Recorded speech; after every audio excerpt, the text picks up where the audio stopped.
here is my 2022 Vitesse EVO, the lightweight racing bike from Vitus.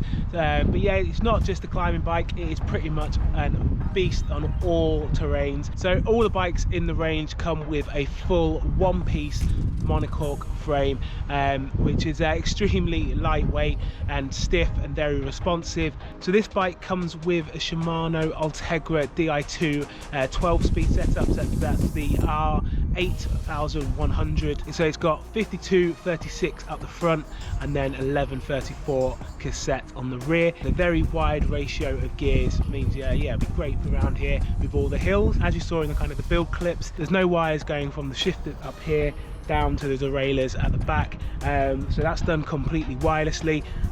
So yeah, in the shifters there's their own dedicated batteries, and then yeah, the derailleurs link by cables into the battery, which sits in the seat tube. So the only cables on show are the hydraulic brake hoses, and so yeah, it's got Shimano Ultegra brakes front and back. So you've got 160 rotors on the front and 140 rotors on the rear.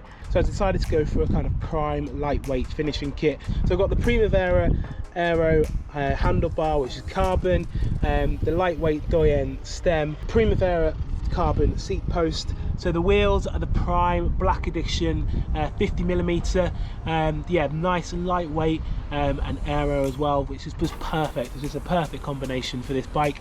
With that, I've gone for the Goodyear Eagle F1 tyres, so they're running in 28mm, and I've set those up tubeless as well. Finally, saddle, I've got the Selle Italia SLR. Saddles are very much a personal preference, but this one, yeah, just works perfectly for me. This one's got the lightweight carbon rails as well, just to kind of, yeah, add to the kind of lightweight kind ofness of this build.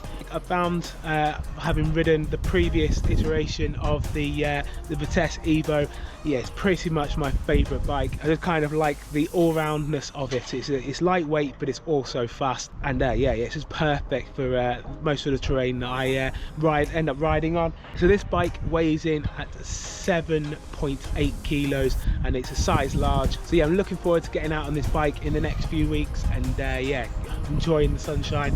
I'll check back in with you guys in a couple of weeks and let you know how I'm getting on.